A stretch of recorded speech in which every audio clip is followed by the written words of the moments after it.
Chancellor, thank you very much for joining us. I'm going to ask you about the things that you would expect me to ask about European security and some of the announcements around tariffs. But I wanted to start by making an observation about the last few weeks in Washington, that we have watched this whirlwind of the new administration and the impact it's had, not just in the world, but in Washington. And Elon Musk's Department of Government Efficiency, DOGE, has turned the federal government upside down in the time it takes to read Mario Draghi's report on European competitiveness, let alone start to implement it. So I just wondered, when you look at the state of the European economy and you look at the pace of change now in Washington, does Europe need a DOGE of its own? No, we need a lot of changes, as everyone needs them. So we have to work against red tape, against bureaucracy, all this. And there is a strong willingness to succeed with attempts about working against planning restrictions that make it too difficult to invest and things like that. And it was my initiative, together with the French president, to ask the Commission to make proposals about a better European Union and to get rid of red tape and bureaucracy, and they do. So I'm really confident that we will do our task and hopefully sensible things. But lots of sensible things have been said for years, and most of the things that were in the Mario Draghi report have been said many times before. But the pace of change is so slow, and meanwhile you have an economy that has not grown in the time that you've been Chancellor, while the US economy has grown 7%. So don't you sometimes think that a kind of radical throwing up of things, a radical change might be needed rather than same old statements? As you know, I'm a progressive, I'm a social democrat, so I'm in favor of change, but all the time the question is what sort of change it is about. And yes, it is necessary that we work hard to make it easy to invest in Europe and to get rid of some of the regulations that are hindering investments to be done very fast. But on the other side, I think we have good chances for Europe to grow, and we have the best in Germany.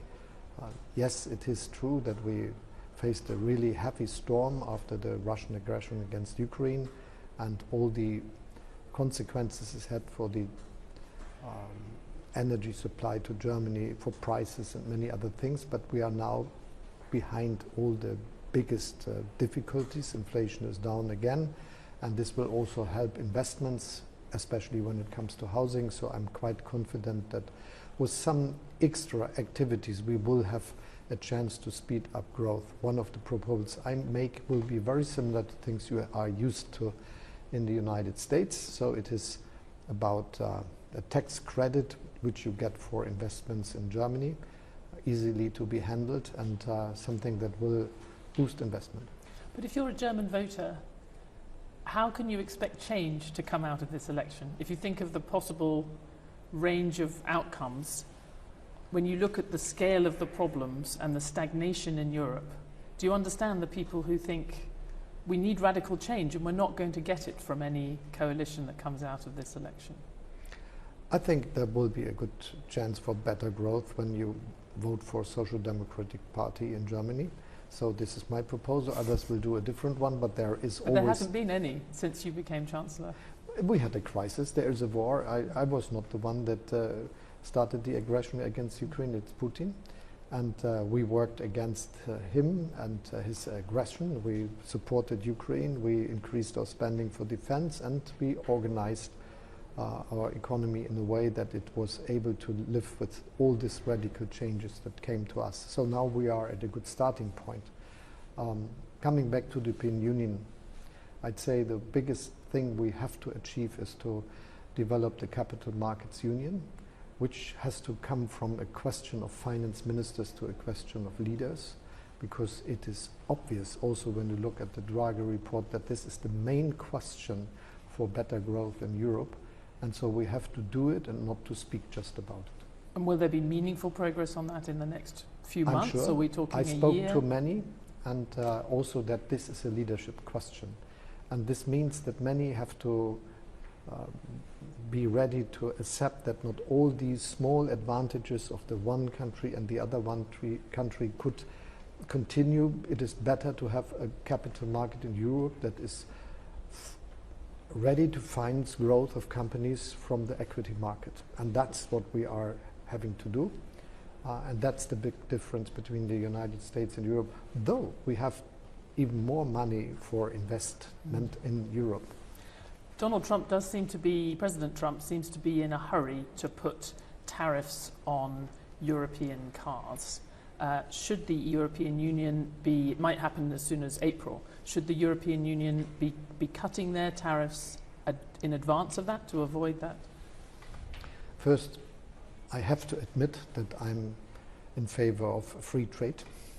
I think this is a big advantage we have in the world, and that many of the wealth and the growth we have in the world is because of free trade. So it must be fair free trade, yes, but free trade is better than tariffs and protectionism. I don't think that this will work. So it should lower tariffs? When it comes to the European Union, I think everyone knows that we are a big economic area with a lot of strength, where policy about tariffs is something that is our common policy. So we are strong enough to react to everything that is harming European economy.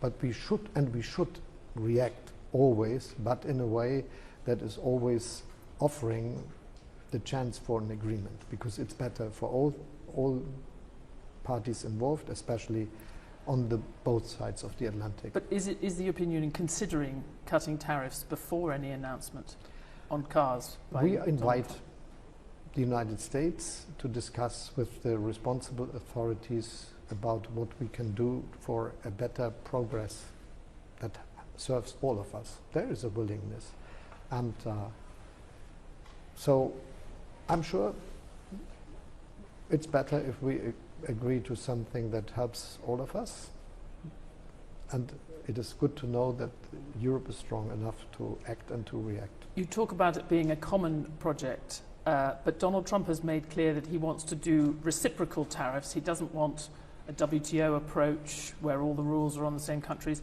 And even with the European Union, he might want to have a different tariff regime for France and Italy and Germany.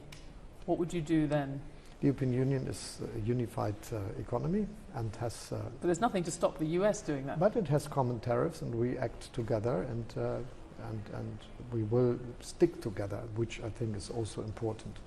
And so I'm quite confident that a good solution is feasible, and everyone should work to make it happen. You spoke this morning very clearly about what you need to do to increase defence spending above 2% of GDP, and suspending the debt brake just for that additional defence spending. But for many countries, it will want to also have joint debt issuance for Europe as a whole to be able to invest enough in defence. Would you consider that, given everything that's happened in the last few weeks? I think there are three things we can do in this very moment. The first is that we agree in Germany that supporting Ukraine is something of an extra effort. So we should have extra room for maneuver, also financing this support to Ukraine, which, when it comes to the figures, Germany is doing the most. We are the biggest supporter of Ukraine in Europe, the second biggest in the world, and this has to continue, but we cannot pay for it with cuttings in pension schemes or in the health sector, or in cuttings in the investment into streets and railways and so on. So I think it's clear that we have to do this. And the second is that we have to agree how we will continue with the spending of more than 2% of our GDP for defense, which we achieved because of an extra fund which I managed to get through the parliament. But for the future we need a new decision about this, and this is for continuing with this 2% plus already 30 billion a year. So also this will not work with tax increases or cuttings in spending in the different areas of the German budget. And when it comes to do more, which will be obviously necessary when we look at what NATO is discussing, then it especially means that we do something for these activities, which gives us in Germany the opportunity to spend even more, and this has also to do with the reform of the debt regulation in Germany. When it comes to Europe, I think we should help every country, if it spends more than 2%, to be not hindered by the European regulation on treating debt. So changing the stability. We have to change these agreements so that this is feasible for a country to do. But for many countries, I mean, for Germany has very low debt relative to other countries, as you pointed out. We are going down to 60%. Other countries will find it very difficult to keep issuing more and more debt because, as you pointed out, they're over 100%, maybe over 140% of GDP. You don't think this is a time for joint debt issuance? All of the things that have happened. It's a very difficult question to go into it, and I was the designer of the recovery fund which we had after the corona crisis, or during the corona crisis, to go through this very difficult times. And the idea was that we have something which is giving direct support to countries, and other aspects which is just another way of taking money from the market. So my view is that the first thing to do is now to give room for acting to the different member states. But it sounds like that could be a model for expanding defence spending in the future for Europe. I think this a recovery fund. No. This is not the model. I was really precise this morning, saying that what I propose is to give the countries the room for extra spending. In this debate about Ukraine, I know we're running out of time, but did you know that US and Russian officials will be meeting in Saudi Arabia next week? Were you informed of that before the news broke, that they were meeting to discuss Ukraine? It's absolutely clear that there will be debates between Russia and the United States about this question. I spoke to President Trump very early about how to support Ukraine. My plea is that there should be first the message to Putin that Europe and the United States will continue with their support to Ukraine, because he has to understand that he cannot hope that we stop our support. But the US officials at this meeting have made clear that Europe's not going to be at the table in any of the important conversations. How can you're not going to be able to change that? I'm sure that there will be no solution possible over the heads of the Ukrainians, and obviously if someone wants Europe to be involved in the structures of peace in the future, it is necessary and to discuss with Europe and to implement the European leaders into this decision-making processes. President Trump only seems to want to talk to one person. He doesn't want to talk to Europe. So who should be that one person? Shouldn't you nominate a person to talk to Donald Trump? That's how he likes to do business. I think that the European Union has its own bodies for acting, and on the other hand, I will be very clear.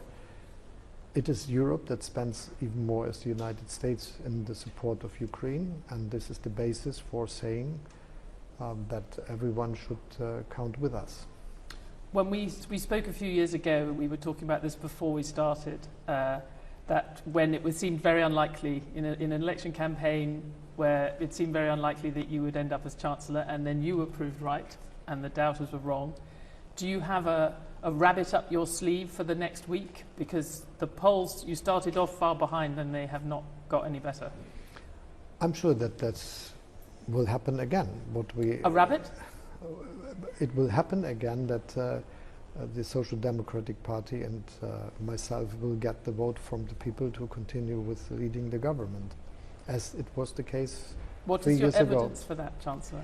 The people are wondering who is the right one to do this, and they are not decided yet, if we look at the many that have not made up their mind. And many things are happening, so it is obvious that in this time the real decision will really happen in the places where the people give up the vote. What do you think they would need to be deciding on, thinking about most, in order to change their minds and vote for you? One important question is defense and security and peace in Europe. I think they can trust the Chancellor when it comes to the handling of problems dealing with peace and security. It's about growth. I have a very concrete proposal how we can increase growth in Germany, and it's about social cohesion. Chancellor, thank you very much. Thank you.